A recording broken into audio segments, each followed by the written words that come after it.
Hello, Muskegon. Don't touch that dial. You know you want the 411 on what's happening in Muskegon. Hi, my name is Gregory T. Roberts, your host of the show Torn in Two. It's a show that we give you news, information, and more. And for everybody that's listening on the beat, thank you very much. But if you'd like to be a part of the show, you can go to our Facebook sites on 103.7 The Beat, WVS, or M106. Also, to let you know that this show will be repeated. So if you miss something, make sure that you go back and you can watch it again and know you like to share it. I didn't get a chance to thank Lady J for all the work that she does, and of course, PA Rob and Q89.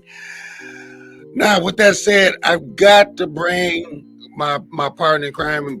Christ is back. He's one of the seconds. Pastor Melvin Burns, how you doing, sir? I'm good, my brother. How are you this afternoon? Dude, I am better than I deserve. I tell you what, great interview with Rosa Hicks. Oh man, wasn't that? That was awesome. Still tingling from that interview. Oh yeah, we have to get her back. Man, I did some research on her after, man. We could just spend an hour talking about her family.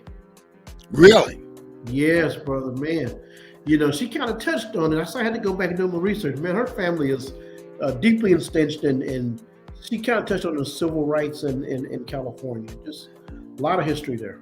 I went and looked at my ancestry to see if I had any Higgs in me. Look, the weather outside it's a nice day. Can you believe we're in March? Approximately 36 degrees, and it's a lovely day.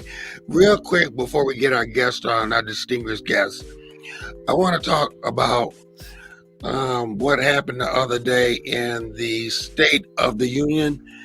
And this part, I'm just going to give my opinion. This is an opinion, not news, because we separate them. Yes. Let me tell you, Muskegon, the country, in spite of what the president says, and in spite of that ridiculous response, is in dire straits. So when they said that this country is doing well, it is not. And Pastor Burns, you want to say anything about? It's unfortunate. The only thing we can agree on is somebody else fighting the war in our other country. Other than that, there's nothing else we seem to be able to agree on. The whole idea of let's come together to work to the better our entire country seems to be gone. It's can my side win? That's all it seems to be. That's all it's about.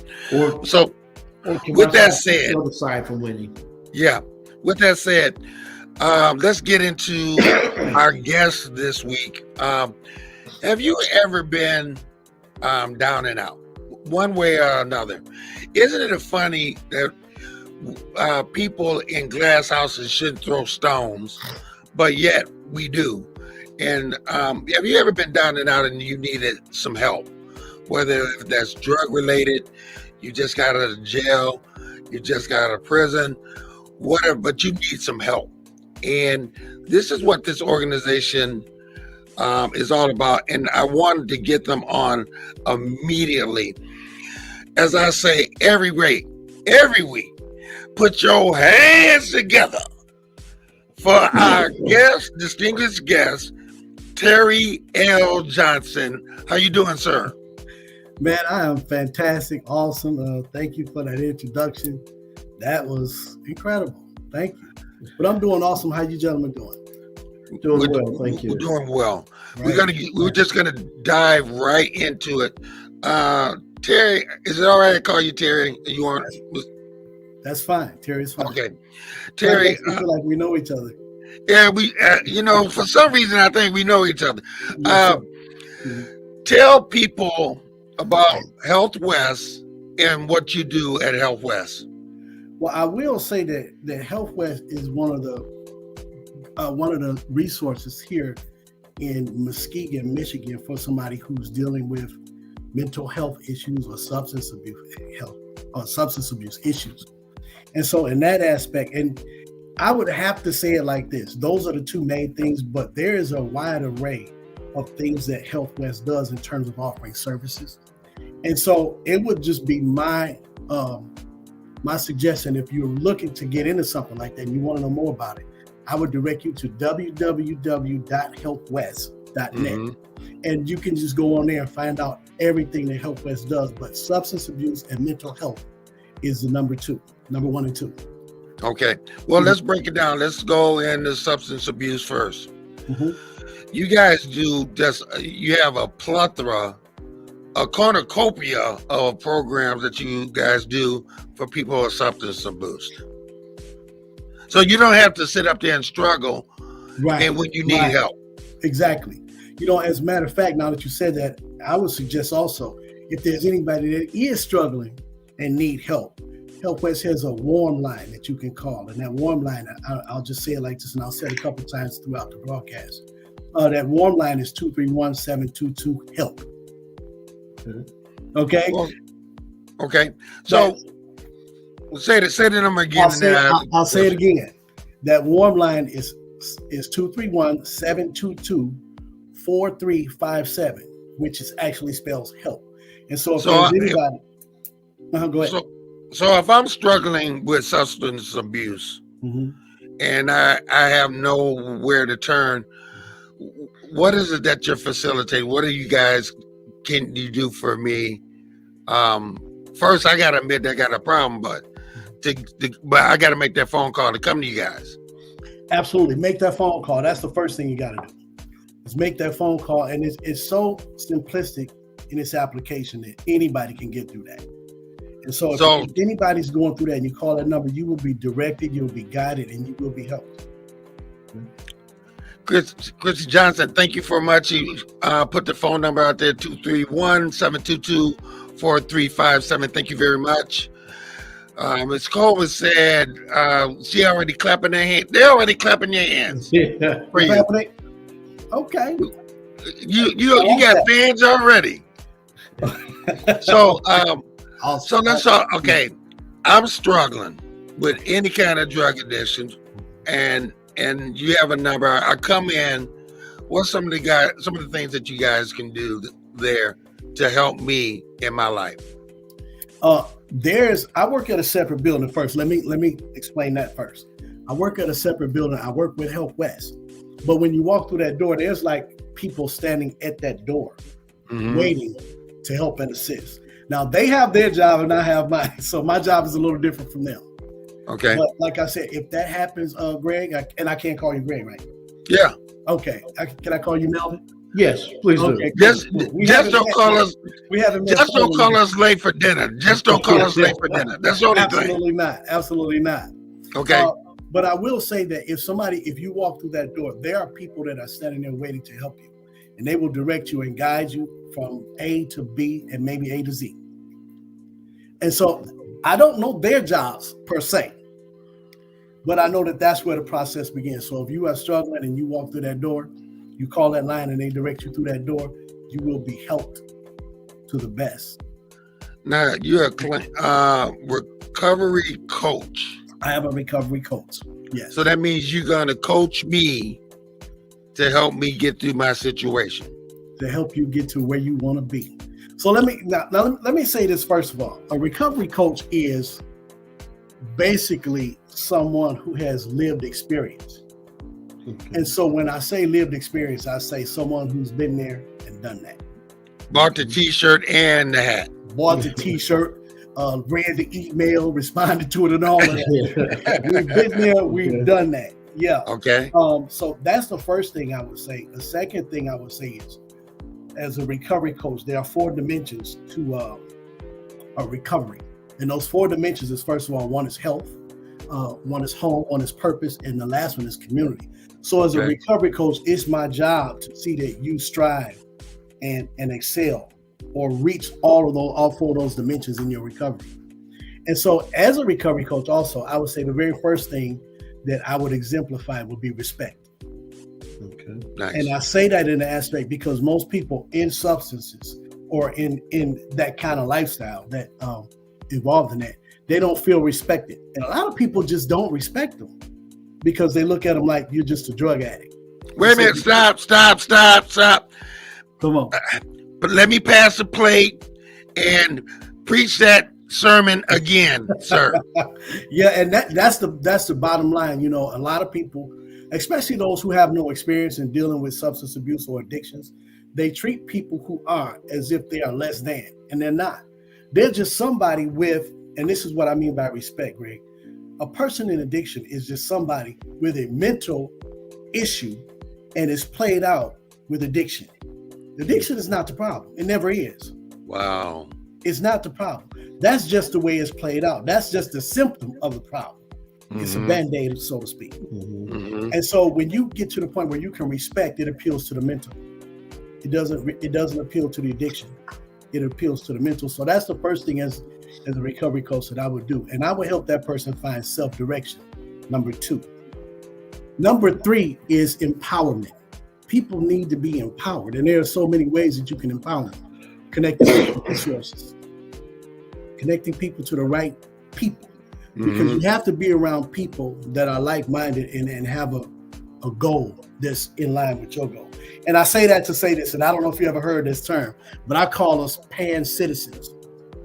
And as a pan-citizen, and I'm going to tie this to substance abuse, as a pan-citizen, we are people who have a common goal in mind, and that's recovery. And so that's one of the things that I would say in terms of empowerment. I need to connect it with people that are like-minded as a recovery coach. Second of all, I would say personal assistance. That's something that I would also do as a recovery coach. Okay. And in a nutshell, personal assistance is this: active listening. Not listening to respond, but listening to understand. Because a lot of people, what they want somebody to hear them. Right. Nobody will listen to me is what they say. I was getting ready to say break that down again because a lot of people don't understand that concept. Yeah, a lot of people listen to people figuring, I have a response and I'm just waiting to break into action so I can tell you what your problem is and what you need to do.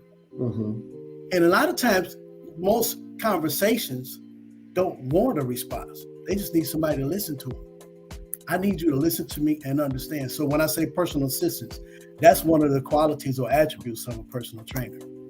TDJ said, TDJ said this once. He said, people that, you just went through a funeral and people come up to you and say, I understand how you feel.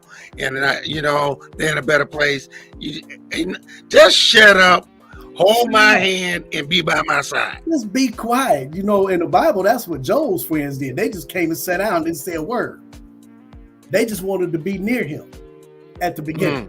Okay. Then they started talking and trouble started. Yeah, when they started talking, then they got in trouble. Started talking when you open your mouth. And that's what I mean by active listening. Sometimes people just need somebody to listen. I don't need you to talk. I need you to hear me and understand what I'm saying. So Pastor Burns, you got some questions. Yeah. Terry, let me ask you a question. What do you find, what gets people to you? We obviously know people that maybe deal with issues for years, but what gets people there, or maybe people who have family members or friends that we know need some assistance? What events get them there? What kind of encouragement gets people there? I think a person in that situation, Melvin, has to come to the point where a lot of people say hitting bottom and bottom on the bottom. A lot of people say that, but I think at some point, I know at some point the light has to come on to how deleterious your actions are to your well-being, not only your well-being, your family, and I'm talking your grandmothers, your mothers, your fathers, your aunties, your nieces, your nephews, your job, your finances, and your home. And once a person gets to that point and say, man, I really messed this thing up and I'm going to die if I don't stop. When that light comes on, and it has to come on, some people, the light never come on. When the light comes on and then there's real acknowledgement, then that's when real help can be obtained. I always say this: when you get sick and tired of your own mess, that's when you really get serious and say, okay, I need some help. Okay. What if I'm one of those grandma or grandpas that I see the light over your head and I've been there and done it, and I know where you're heading. Mhm. And I've did the active listening, but what should I do, Terry? Mhm. Okay. You contact somebody who's been there, done that, bought the t-shirt, Right, the email, and say, right, hey, can you help? That's when it, and we know the old adage, the old African adage, it takes a village to raise a child. right. The same things apply with us adults. We just think of the children. What about when the children grow up? It takes a village. It takes a community to save an addict. And so when I think about that, man, it's like the community has to embrace this person. And so that grandma that sees the light comes on and there's no real substantial change, that grandma can reach out to the community and say, hey, what resources, what things do I have in my community? Who do I have in my community can come in here and say, we need to make some real changes, or we need to really try to knock on the door to the heart or the mind, the mental of this person. So you got to find your community resources. You have to. Mm-hmm. And I understand how people say, well, we just going to pray about it. We pray about it. And that's fine. I get it. I believe in prayer. But also, as I know that Luke was a doctor, we have people here in the earth realm that are able to come alongside, aid, and assist. Marie, how you doing? Good afternoon. She says, you can't make them listen. Mm-hmm. She says, and you can't enable their issue either. Absolutely. Mm-hmm. She says, people have to get to where they see it themselves. Thank you very much. What do you think, Terry? To the point what do you think about what you just said? I really messed this thing up. I've lost my family, I lost my job, I lost my home, I lost my wife, I lost my dog. You know what I'm saying? I lost my goldfish, I lost everything. They have to see it themselves. Mm-hmm. Because that's when real change is in effect. Can be That's effective. Good. That's good. Mm-hmm. Pastor Melvin Burns. So once people get in, you get them started in the process. What are some of the biggest obstacles people have? They come in, they're ready to go. Mm-hmm. So once they start, what are some of the biggest obstacles they have to continuing? Okay, so I was formerly the director of Fresh Coast Alliance. I was the director of the recovery program there, as well as a recovery coach. And while there are some of the things that I saw once we get started is, number one, transportation. Okay. And transportation is so huge, it's so paramount in this respect. Most people who've been out there for a while and had those problems, everybody else has pretty much cut them off. Yeah. And so now when I really make up my mind and say, okay, I need this help, let me get over here to Fresh Coast. Transportation is huge. Wow. Because they don't have a car. They sold their car to support the habit. Okay. Wow. You know what I'm saying? Yeah. Wow. They don't even have a bike because they found a way to get rid of the bike to support the habit. So they have absolutely no means of transportation. We can say, well, just get here or catch a bus. And they say, how? Yeah. How? That's one of the biggest issues is transportation. That's good. I would have never put that at the top of the list, but I'm figuring that out. Yeah, you got to get them there first. You got. A lot of people say you can lead a horse to the water, but you can't make him drink. First, you got to be able to lead that horse to the water. They never talk about that part. Right. Yeah. So now we get them. They get there. Right. Okay. Now, what's some of the other issues that you see with people? Whereas recovery, there is still a big struggle within. There's an internal struggle within. And so that's the biggest part, because there comes a point where I'll just use you, Greg, I come to see you and you're prepared, ready, set, and got everything to help me. The moment I walk away, the struggle is real. Okay. I have to figure out how to navigate that struggle while you're not in my presence. Well, okay. I say that the devil don't go after tuna, you go after well. Exactly. So, and so you said, Terry, once they leave, once they're there in counsel, they feel good and feel strong, and then they go out the doors and everything hits them. Because they may still be struggling, but they hanging around the same friends and same situation. I was just about to say that. Somebody said great minds think alike. I don't minds know where think that came on my end, but It go ahead. must be true. Y'all remember that commercial years ago when they would say, "Here's an egg, here's your brain." Yes. Yes. Say, "Here's your brain on drugs." Uh-huh. And they say the mind is a terrible thing to waste. The battle is always in the mind. And so the minute they walk out the door and the struggle begins, and then they go around the old acquaintances, old places and faces, what the mind is telling them is they really not going to help you over there. They're talking about you while you left off the room. Okay. And they'll believe the lie because they've been believing lies, even their own lies, for the longest of times. That's deep. Repeat that, sir, please. Yeah. They'll believe the lie that the mind is telling them because once your mind has been on a substance for so long, your mind is altered. And so I could be perched ready and waiting to help this person with everything I have, give him the shirt off my back. But the minute he walks away from me and the struggle gets real, he'll say, Terry really don't want to help me. He just wants something from me because everybody I deal with wants something from me. I ain't going back over there because Terry ain't for real. So does and I think Joyce Myers made that book. It was so timely when she said the battlefield. The battlefield of the mind. Yes, the mind is the battlefield. And so it's that mental aspect, that needs to be addressed because most substance abuses are just part of a co-occurring disorder. Okay. You have two things going on. You have the mental aspect, which is huge.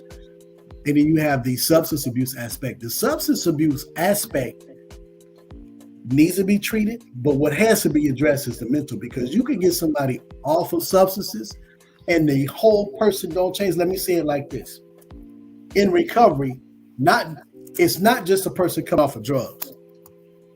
Recovery consists of the whole person being treated, mind, body, and spirit. Yeah.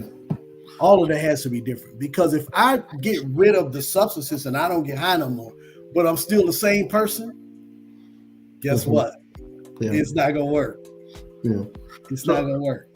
That's why when you say substance and mental health, you're talking about undiagnosed or real mental health issues, depression, real mental health issues, schizophrenia, or some actual mental health issue that may need additional treatment or medical. Absolutely. Absolutely. I always put myself on the altar when I talk about this, because I don't want nobody to ever think that I'm talking about them. And as a recovery coach, when we talk about lived experience, I think I know a little something. Okay. I say that because I have a brother right now and I just pray. Man, I've been praying for this brother. I've been doing everything a recovery coach can do. And he's been on heroin on the streets of Detroit because that's where I'm from. I'm from Detroit. Okay. And he's been on heroin now for a number of years, probably maybe 2 or 3 decades. And what I understand about him is when I go see him, because I'm going to go see him. Every time I get a chance, I'm going to see him. And I don't talk about recovery or nothing. His mental has never been addressed. Okay. He still talks about stuff that happened to him when he was a child. Yeah. Wow. He'll be 60 this year. Yeah.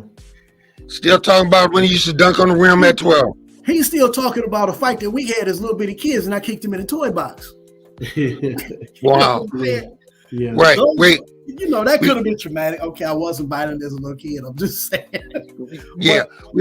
Let me get to this. Michael Anthony Smith from Houston, Texas. How you doing, buddy? He says some are there because they were sent and not because they want to be there. Absolutely. Wow. He says that mindset can only be changed by the person themselves. Thank you, Mr. Smith.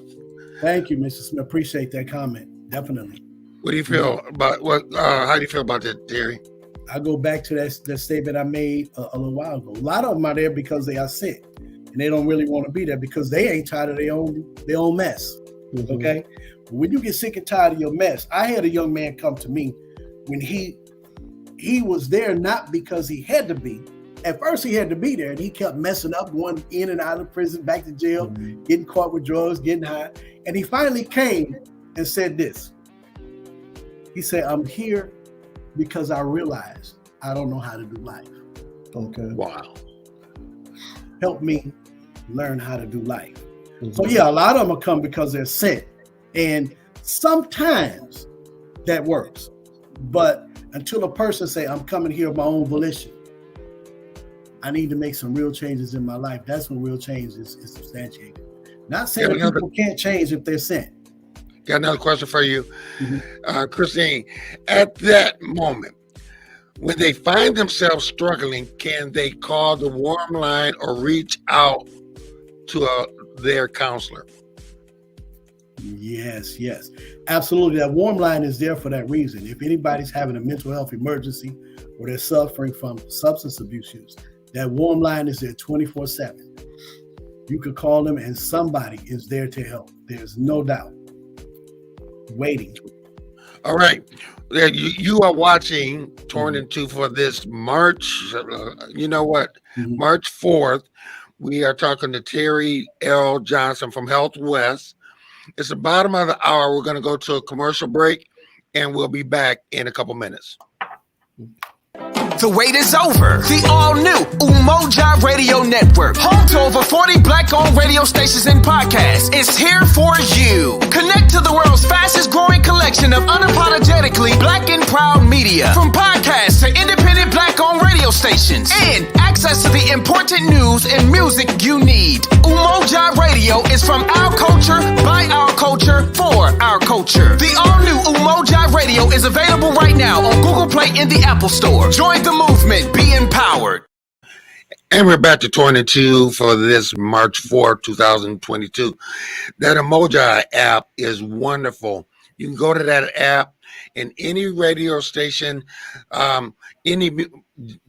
you want to hear jazz, gospel, blues, you can go to that app and listen to even our radio stations. You can listen to any radio station that is like ours. And also, this video is on that site, and it's an app as well. Now we're at the bottom of the hour. I want to talk to you also because Healthwest does so much. You deal with inmates as well, getting inmates a second start as well. Not so much as I'm not really sure on that, but not so much as inmates coming out of prison, so to speak. I would just say Fresh Coast is the place for that. Okay.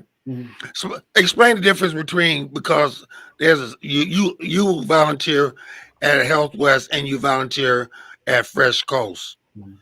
They work closely together, absolutely, but somewhat a little bit different. Yeah. Fresh Coast is specifically reentry. They are a reentry program who also does substance abuse, transitional housing. Okay. And so in that aspect, that's one of the reasons why I'm involved there, because I love that aspect. You know, me being formerly incarcerated myself. Okay. So yeah, definitely, I would say Fresh Coast is the place for that. Cool question about that. You said you were there before, but you survived. Somebody came along and helped you. But yet we are so big to throw stones at people that are in and coming out that serve their time. My first question is, what do you say to that person that's getting ready to get out?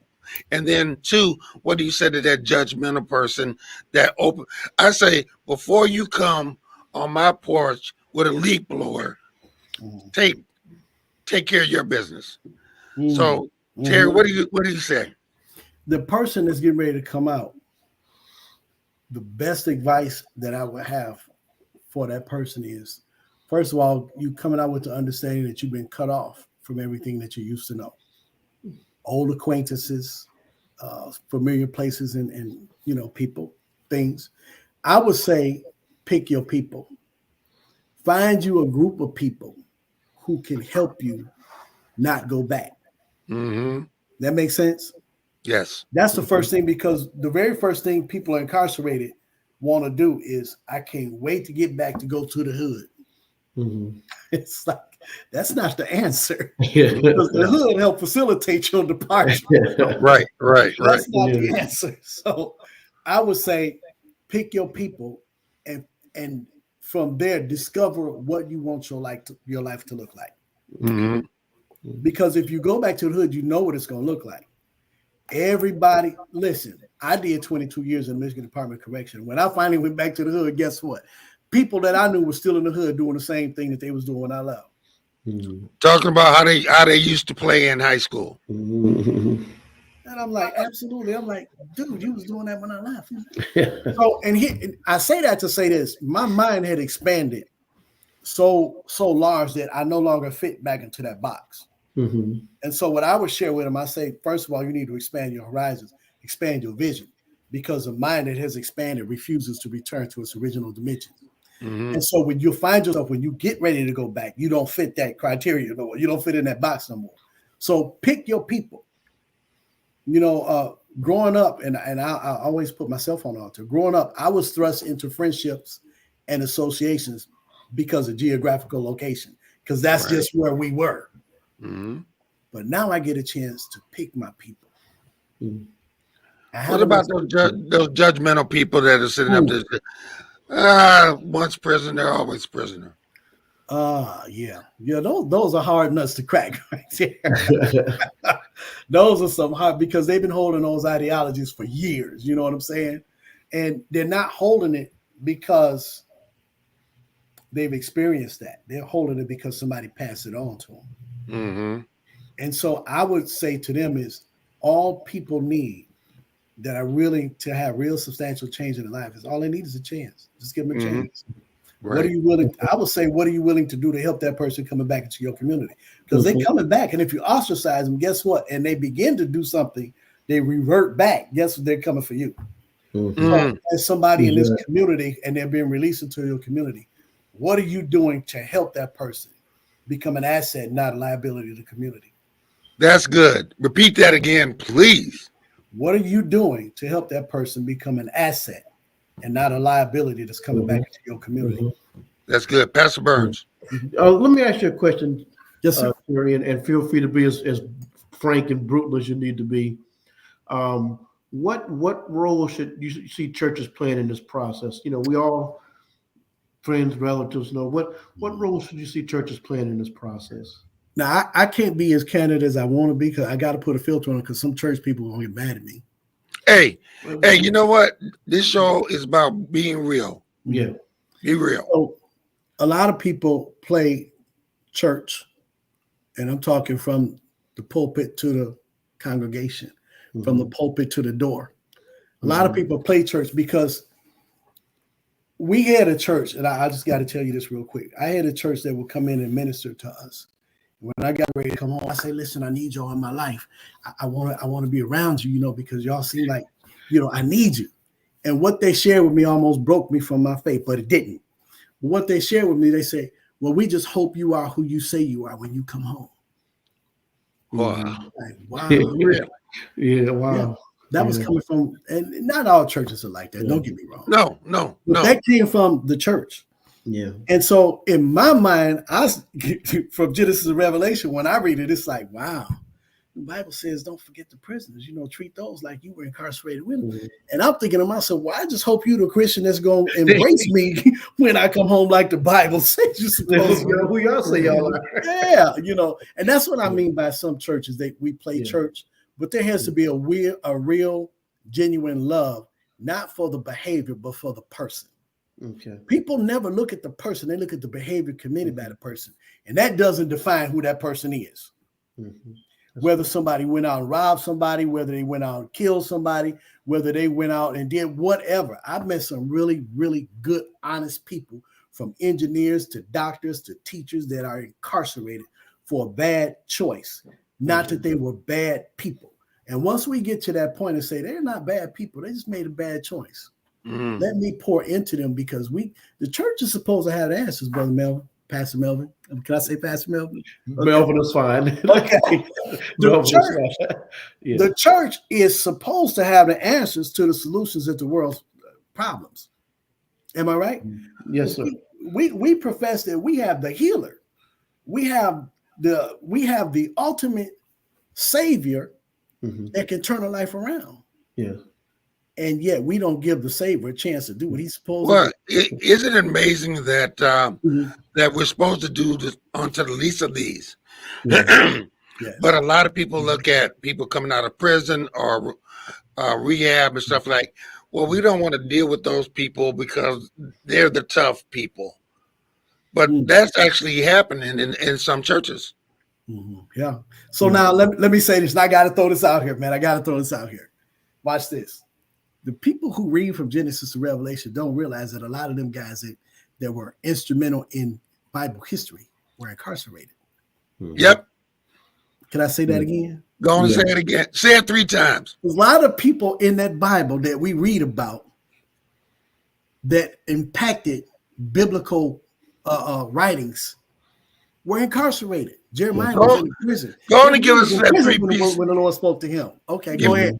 Give us that 3 pieces in the biscuit. Go on and give us that 3 pieces in the biscuit. I'm going to preach this thing in a minute. John said he was out in the Patmos. And listen, I'm saying there's prison in the Bible. And God, he said, there's a special place in the Bible. He said, I hear the groanings of the prisoner.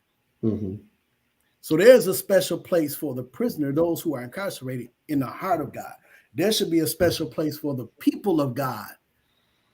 There's a special place for the prisoner in their hearts. And a lot of times we don't get that. And question out, Marine. Said facts. She says, she said, cutting them off and keeping them down does not help. So many end up having no choice but to return to gangs or drugs or doing something legal because any positive influence has turned their back. Thank you. Absolutely. So I run a Fresh Coast Alliance. I run what's called the CLEAR Group, and the CLEAR Group is an acronym for Coalition, Leadership, Education, Accountability, and Rehabilitation. And I facilitate that group along with another young man. And the purpose of that group is to slow down, stop, and stymie recidivism through community and law enforcement. So we're connecting community with the law enforcement again and having us to rethink our position on who we are and what we do in that terms. And so a young man came into my class yesterday, and he just got out of prison 2 days ago. Today is the 3rd day. And as we were talking, he said, man, I just did 22 years in prison. And I just got out 2 days ago and I don't have a clue.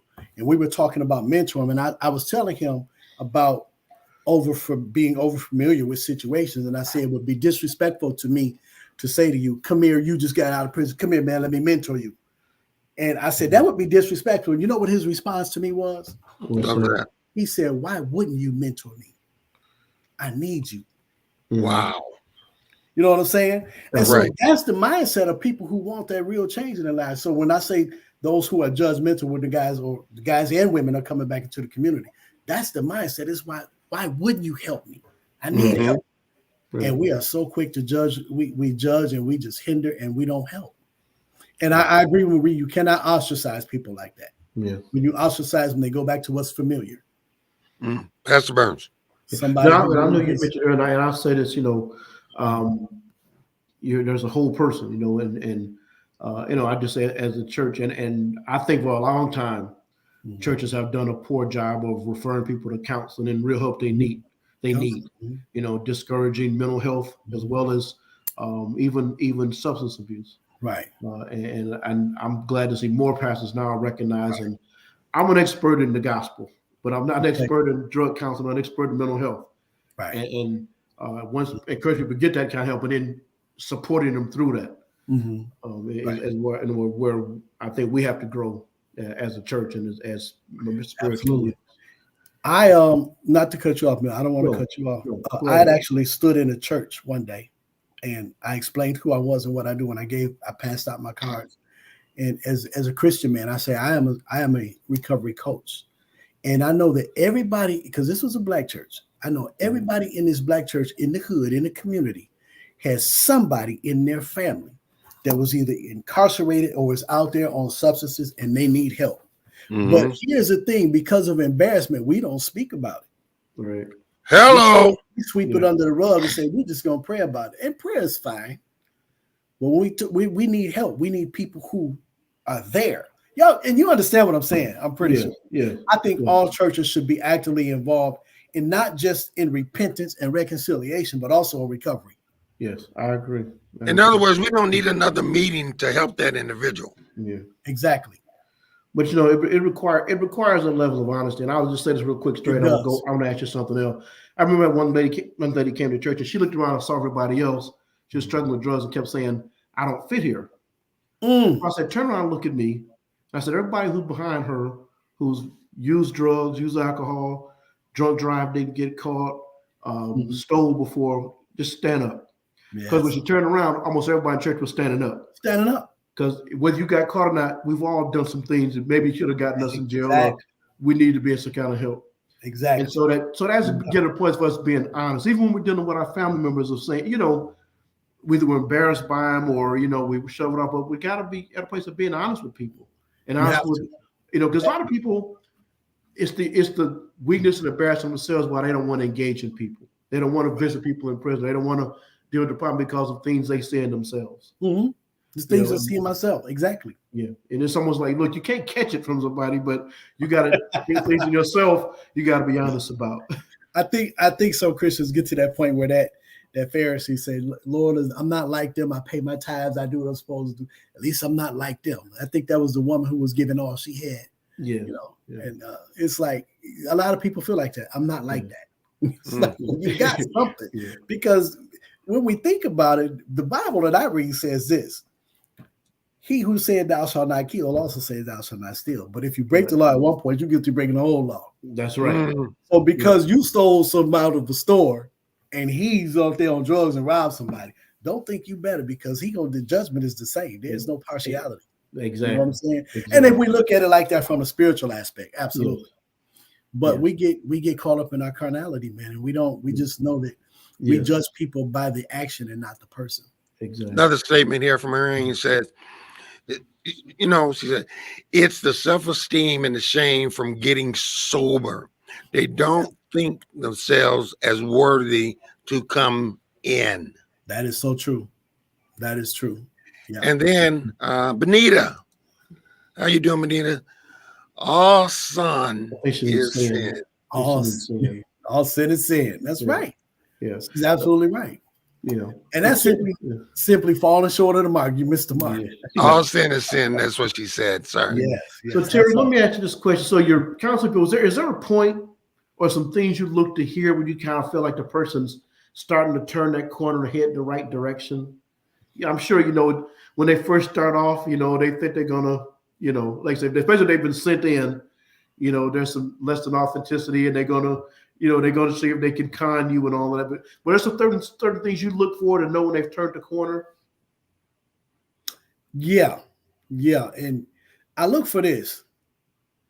And it's encapsulated in this one question. If a person come to me and they said, "Well, I didn't use today," I say, "I know why you're using." This is my statement. I know why you use. Why did you stop? Okay. Why aren't you getting high right now? And so when that answer surfaces, then I know, okay, here we go. Okay. Because a lot of people, they'll tell you if you listen, and that goes back to actively listening. Okay. And when you, as a recovery coach, I've been fortunate to know from training and experience to know what questions to ask to invoke the answer that I'm looking for. Okay. And if you listen to what they say and we do a reflection of what they're saying, and then you can ask that question, they'll tell you. Okay.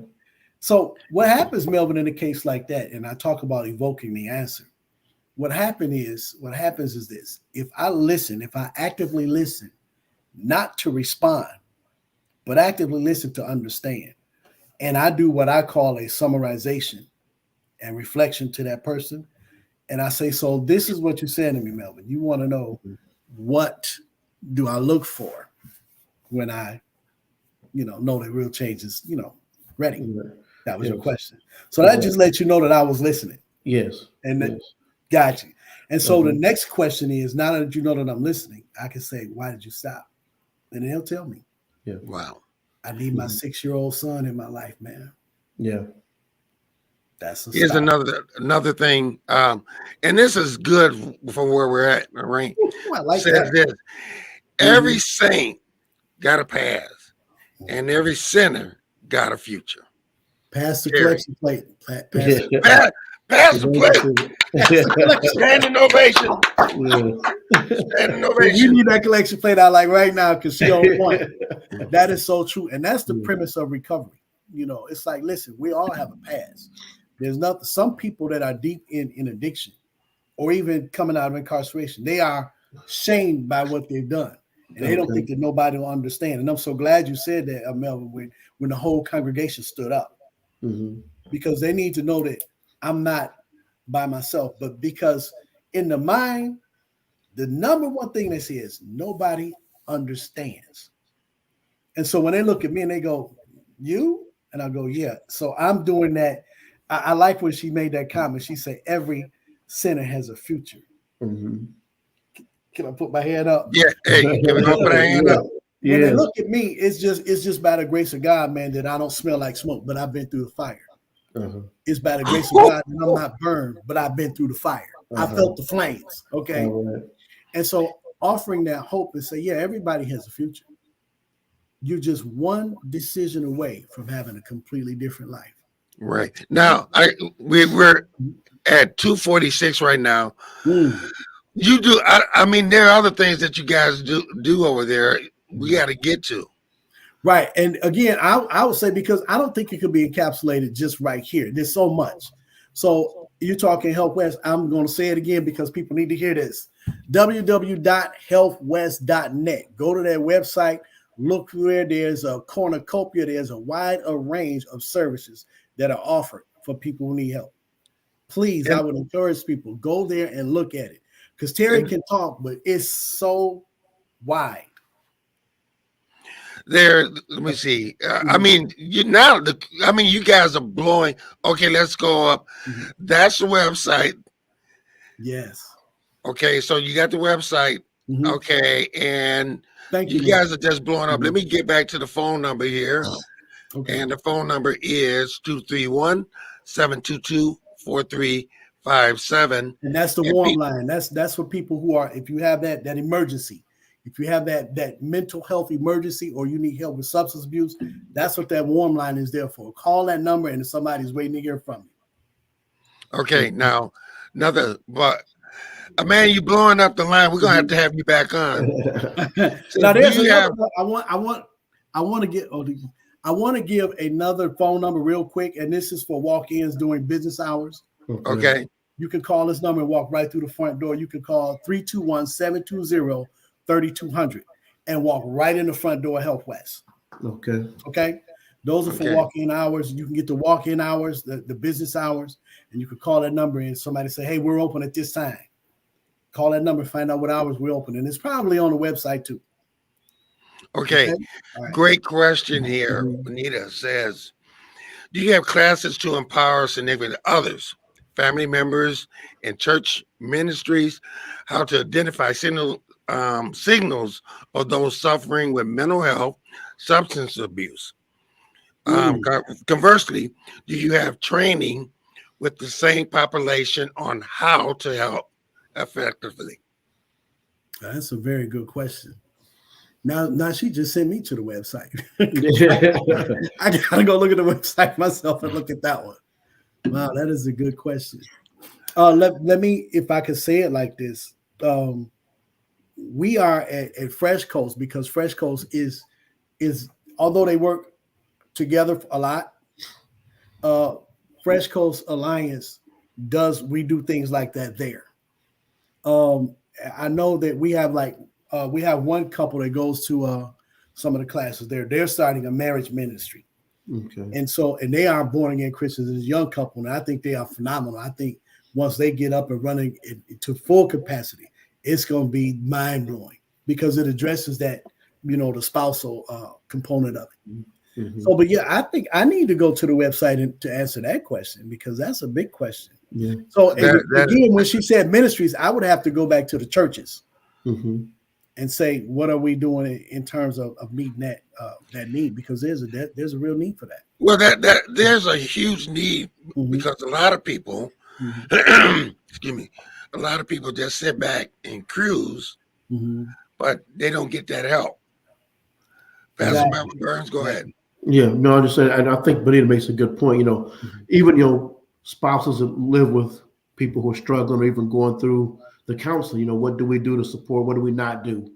What are things we should, having some experience, as a pastor, when, they always want $10 to get the baby some medicine, but what things do you do and not do to be supportive?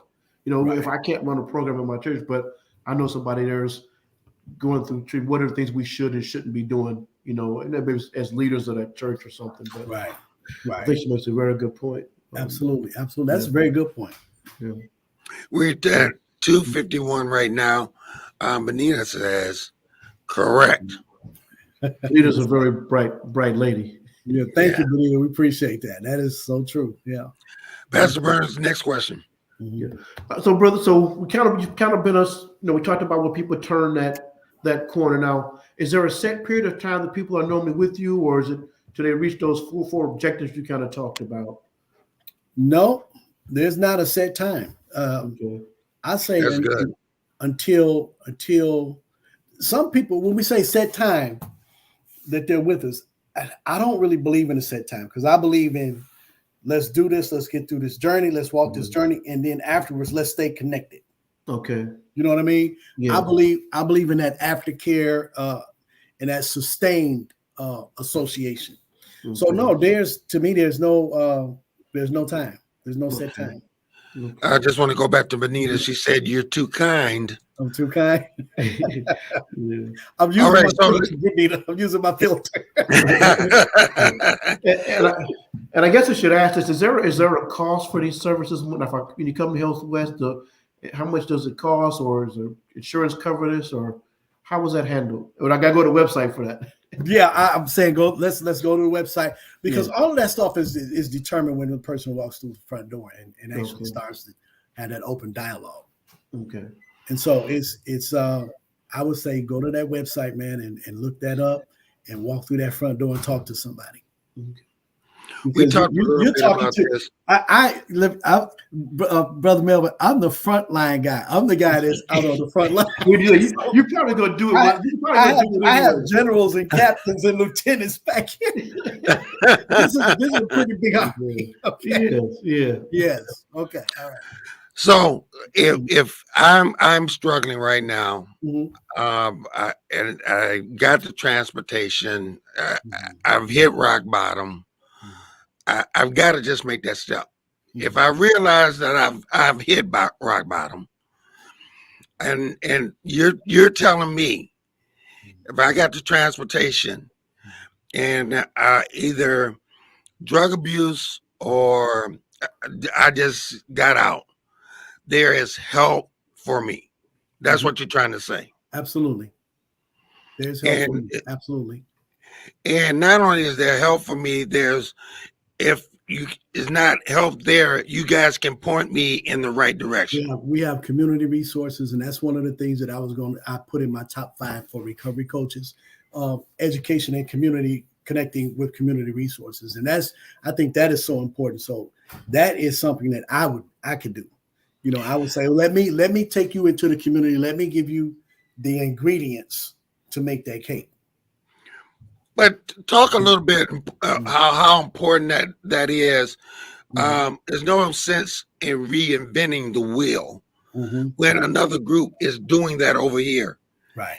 About us connecting together. Mm-hmm. I think it's amazing that as a community, especially, I was living in the Heights for a while, and I still have a house in the Heights, as a matter of fact. But a lot of people in the Heights probably never come out of the Heights. And so they don't understand what's available to them. Little simple stuff, little simple services like, how can I get my teeth clean? I haven't seen a doctor since I was 12, and I'm 27. They don't know the resources that's available to them. So I think the more that we can proclaim and promulgate the resources that are available, the better chances people have, the better chances. And then the people also, I'm not going to say that it's just on us. The people also have they also have to have the intuitive to do follow-up. Because here's one of the things that I experienced, and it's not just on Terry. I can do my part, but the person who's being helped or receiving services has to do their part also. I was doing a work for somebody and I say, listen, here's what this is what happens. Everything is good. If you have any problems, if anything go wrong, here's my number. Give me a call. Okay. Okay, got you. You know, when they call me, after not everything went wrong, but after everything was destroyed. Yeah. Oh, wow. It was a process. Yeah, exactly. What happened to the beginning? Yeah. When it started to mess up. And so it's the same with recovery. If I say, listen, if you need somebody to talk to, if you're having problems or issues, here's my number. Give me a call. I don't care what time it is. Give me a call and I'll answer you and I'll talk to you. You know, when they call me? When it's too late, of course. They call me when they end up back in jail. It's like, how'd you get there? Yeah. So, Pastor Burns, I got to warn you, if you ever were around Terry, he will cut you quick with passing them cards out. Okay. Benita says, let's put together a resource directory for the communities. Good idea. Great idea. sounds amazing. All right. Where is she from? Benita, where are you from? Benita, where are you from? Let us know. Gotcha. We're 4 minutes left, Terry. Okay. All right. Let's do a wind up Okay. of where you work, people who you guys help, and the things and how they can contact you. Okay. I'm a recovery coach for Healthwest. We're located at 376 East Apple here in Muskegon. If you are going through anything mental health wise, if you have a mental health emergency or if you have substance abuse problem, I would say you could call that warm line at 231-722-HELP. That's 231-722-4357. If you just want to request services and you want to walk through the front door, you can dial the other number. You can dial 321-720-3200. And the hours are from 8 a.m. to 7, Monday through Thursday, Friday, 8 to 5. And you can come in there and you can get you some help. There's help available. There are resources available. And if you guys don't have the help, you guys will point them in the right direction. Point them to the right direction. We'll point you in the right direction. And that, Terry, okay, I need you right now. I need you really to talk to that person that's really struggling. Okay. So, whether it's they just got out or they're struggling with drugs or whatever, I want you to talk to that individual. okay, I would say to that person, if you are out there struggling, if you're having those issues with substance abuse, understand that you are not alone. There are people that are out there that are suffering right along with you and has suffered just like you, but there is real tangible help. Reach out to somebody and say, listen, I need help. The first thing I want you to do is I want you to get real with yourself. And I want you to understand that you've done it your way long enough. And now it's time to try something new, because if you stay in your comfort zone, you're going to always get what you always had. And so I want to say to you, be encouraged, because there is help. There is another side. There's another side to that coin. So let's flip it. Let's flip it. Reach out to somebody and say, hey, I need some help. Okay. Christian, real quickly, First Coast Alliance for reentry, Healthwest for substance abuse. Absolutely. Thank you, Ms. Johnson. So listen, we're going to have you back on the show. It is 2:59. I cannot believe how fast time has went. It goes by. But we're going to have you back on the show. Okay. Listen, people, Pastor Burns, you want to give the last word for today? Hey, brother. Terry, thank you so much. Really good information.